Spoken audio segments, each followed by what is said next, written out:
Bwana Yesu asifiwe. Ninakusalimu kwa jina la Yesu Kristo wa Nazareti. Mungu ni mwema, Mungu ni mwaminifu, ameendelea kutupa neema na kibali cha kuendelea kuwepo katika siku ya leo. Namshukuru Mungu sana kwa ajili ya neema hii na kwa ajili ya kibali hiki ambacho ametupatia cha kuwepo katika siku ya leo. Kama kawaida, kwa majina yangu ninaitwa mchungaji Jackson Komando.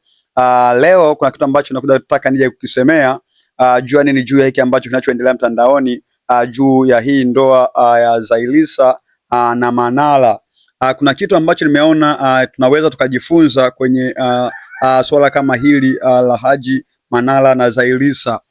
Kuna vitu ambavyo tunaweza kuwa tunavifanya, hivyo vitu kivifanya baadaye vinakuja kutugharimu. Na katika hili kuna kitu ambacho napenda kukuambia mwana wa Mungu.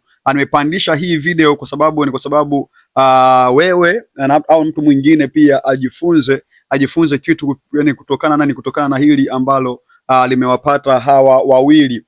Siku zote katika maisha yako, sio kwa mambo tu ya ndoa na kwa mambo tu ya maisha, chochote kile ambacho unachokifanya, ogopa sana kukiweka hadharani, kwa sababu sio kila mmoja anakuangalia kwa macho ya kukubaliki ama kwa macho ya kutamani kile ambacho unachofanya. Kuna wengine anakuangalia kwa macho ambayo sio mazuri. Kwa hiyo ogopa sana kuweka mambo yako hadharani. Jitahidi sana kuficha kile ambacho unakifanya kwa habari za ndoa, hata kwa habari za maisha. Siku zote mimi kwa macho yangu namna huwa natazama, yani nishajifunza jambo kwa sababu katika vitu ambavyo nilikuwa naviona, watu wote ambao wameweka mahusiano yao hadharani mara nyingi waga hayadumu. Sio tu kwa watu maarufu, hata watu ambao ni wa kawaida tu, ambao sio maarufu, ambao wanapenda kujionyesha, yani kuweka hadharani. Najua mahusiano zimeweka hadharani, labda kama unataka kuoa lazima utangaze, labda kama ni ndoa, uchumba, kuna hiyo. Sasa mimi sisemee hiyo kutangaza hivi, hamna. Nasema ile kutangaza labda kwamba kwenye mitandao ya kijamii, ama ile yani kujisifu, sababu kuna watu wengi ambao tumewaona ambao ni tofauti tu, hata huyu tofauti na Zailisa na Manara, ambao walikuwa wana ile hali ya kujionyesha kwamba yani mahusiano yao yani kama vile wameshibana, lakini yani watu wengi ambao nimewaona hata mwaka hawakumaliza. Kwa sababu gani? Kwa sababu siku zote shetani hapendi furaha ya mtu, Shetani yeye furaha yake ni kuona wewe unalia, Kwa hiyo kwa hili ambalo limetokea kwa Zailisa na Manara, kuna kitu cha kujifunza, mwana wa Mungu. Na kitu kingine pia cha kujifunza, hakikisha unaombea ndoa yako, ombea mahusiano yako, ili kwamba Mungu aingilie kati, kwa sababu ile kusudi ya shetani ambayo anakusudia juu yako na juu ya maisha yako na juu ya ndoa yako ama juu ya mahusiano yako visiweze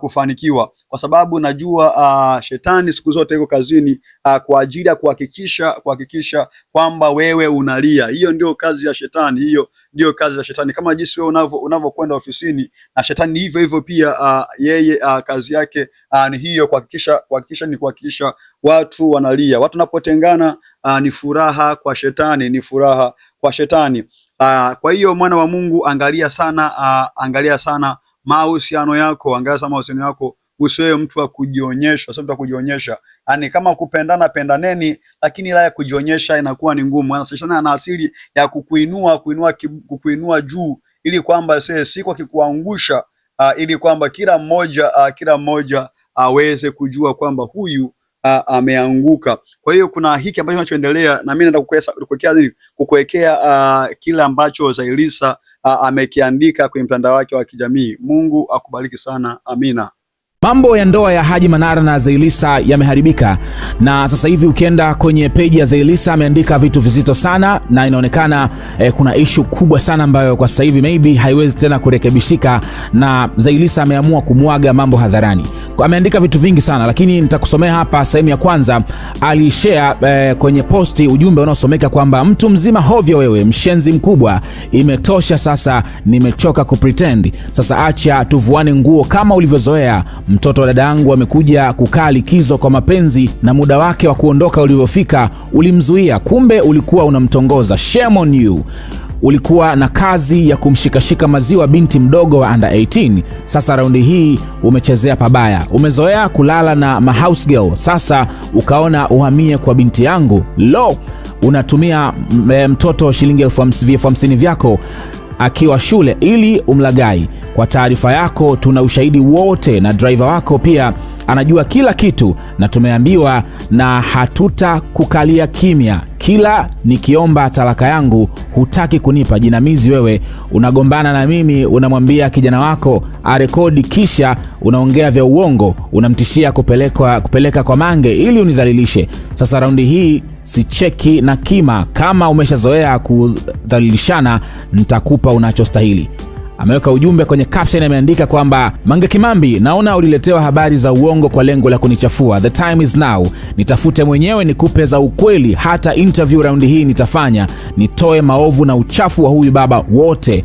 Haji Manara, this time umeakanyaga. Naona una post status vyako vya kunidhalilisha. Sasa sitakaa tena kimya. Umeona nimegundua vitendo vyako vichafu vya kulala na house girl na kumtongoza mtoto wa miaka 17 wa damu yangu. Umeenda kuzua mimi na nyanyasa mtoto wako. Mimi, like seriously? Wanaonijua wanajua mimi ni mtu wa aina gani. Kila mtu anakushangaa. Hiyo ni sehemu ya kwanza. Sehemu ya pili, nimekomeni vitu vingi sana ambavyo Zailisa ameviandika hapa. Ameweka hizi ni chats. Sijui alikuwa na chat na nani hapa. Okay, anasema oneni shetani hii. Ni hivi kuhusu kuvaa, ameotagi hapa wanaitwa Ana Collection, nguo zote ninazovaa Haji Manara hatoi shilingi 10. Ana, labda uje useme Haji alikupa lini kununua nguo. Kuhusu maabaya, amewataga hapa wanauza hayo maabaya, navaa bure, mje mseme kama Haji Manara anawalipa hata 100. Kuhusu amemtagi mtu mwingine hapa ambaye anamvalisha, ndio usiseme yale. Kumwambia kuhusu nywele, amemtagi pia hapa Lulu's Hair, nachukua kila nywele ninayotaka bure. Sasa sijui wewe unanisimangia nini. Ameshare hapa chat zake na Haji Manara. Haya ni maneno ambayo Haji alikuwa akimwandikia. Ameandika, unazua na huyu mpuuzi wako unaishi naye asiye na hisani kama wewe. Huna chochote cha kunifanya Zai. Unadhani mimi ni mjinga? Kila matusi yako yote yatafika kila mahali na kila sehemu, na kama ulijua utanisingizia jambo la kutunga, imekula kwako. Wewe umekuja kwangu hata ngupi. Sijui alikuwa anamaanisha nguo ya ndani hapa. Huna, unavaa vipedo na hata passport wala NIDA huna. Nimemtoa mtoto wako shule ya Kayumba na nimempeleka shule bora. Leo unanitusi eti Sidindi. Sasa you can see haya ndio ambayo yanaendelea kwenye page ya Zailisa, akiandika maneno mazito haya kwenda kwa mume wake. Na kwa hali kama hii inaonekana tayari kama ni mambo yamechemka huko ndani mpaka yanafika huko nje, basi ujue hakuna tena uwezo wa kuyarekebisha. Kila mtu amekubali. Haji Zailisa amekubali hapa kama mbwai iwe mbwai. Kwenye sehemu ya Insta story pia ameandika, si wafanyakazi wenzangu, si ndugu zangu, si marafiki zangu, wala majirani, wote wanajua moyo wangu. Leo hii mkanizulie na nyanyasa mtoto nilokaa naye kwa wema, nafanya naye mpaka challenges, tukicheka na kufurahi. Ingewezekana vipi kama ningekuwa na mnyanyasa? So kwenye Insta story kaandika hivyo, na kwenye post za kawaida ameweka hizo post ambazo nimekusomea hapa. Kwa hiyo hali iko hivyo kati ya Haji Manara na Zailisa, mambo hayako mazuri. Ndoa inaonekana imefika ukomo, na ndio hivyo tena. Hiki ndicho ambacho kinaendelea kutokea. Niambie kwenye sehemu ya comments hapo na mtazamo gani, lakini pia nikukumbushe kusubscribe hapa.